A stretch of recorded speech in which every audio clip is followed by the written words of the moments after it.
बहुत समय पहले की बात है। एक जंगल में एक बड़े से पेड़ के ऊपर एक चिड़िया अपना घोंसला बनाकर रहती थी।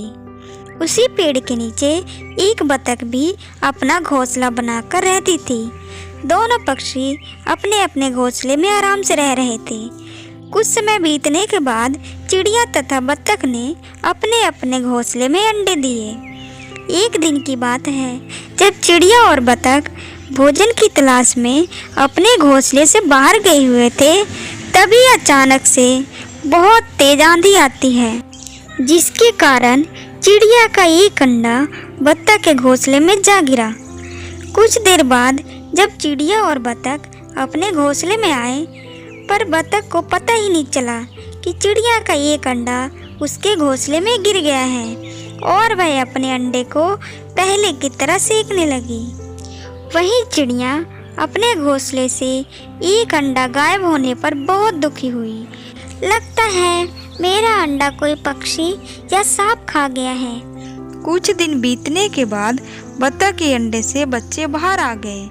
बतख ने देखा उसके 3 बच्चे इसके जैसे हैं, पर चौथा बच्चा उससे काफ़ी अलग है। पर बतख के अंदर माँ की ममता के कारण मान लिया कि उसका ही बच्चा है।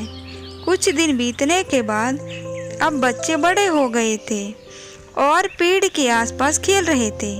तभी चिड़िया की नज़र खेलते हुए उन बच्चों पर पड़ी। चिड़िया ने देखा उसमें से एक बच्चा मेरा है। तब वह समझ गई उसका एक अंडा बतख के घोंसले में जा गिरा था। अब चिड़िया बतख के पास आई और बोली, बतख बहन, आपके 4 बच्चे में से एक बच्चा मेरा है।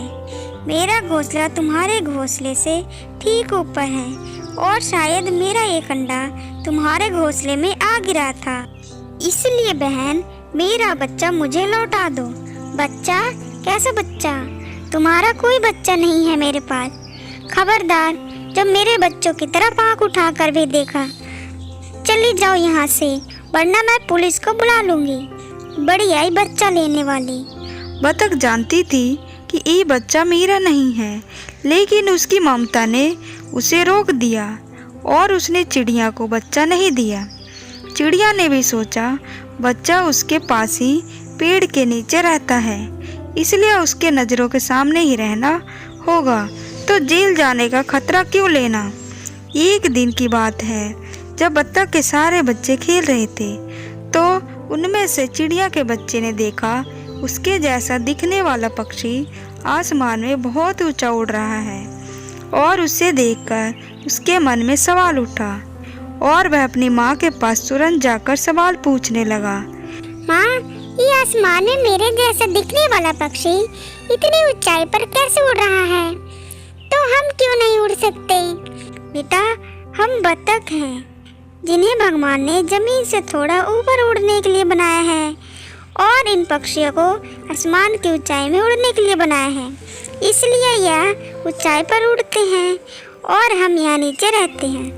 अच्छा माँ, एक बात बताओ, मैं अपने भाइयों से इतना अलग क्यों हूँ और मैं ऊंचाई में उड़ रहे पक्षियों को जैसा कैसे दिखता हूँ? बेटा, तुमने ककड़ी का बेल देखी है क्या, जिसमें तुमने देखा होगा कि सारे ककड़ी एक जैसे ही नहीं होती, लेकिन एक ही बेल पर लगती हैं। लेकिन फिर भी कोई लंबी होती है तो कोई मोटी होती है। इसलिए तुम सब भाई भी रंग, रूप और आकार में अलग हो और तुम सब बतख के बच्चे हो। माँ की यह बात बच्चे के दिमाग में बैठ गई और वह बतख के बच्चे के साथ जीवन बिताने लगा और कभी ऊंचाई पर उड़ने का कोशिश नहीं किया और बतख की तरह जीवन जीकर एक दिन मर गया।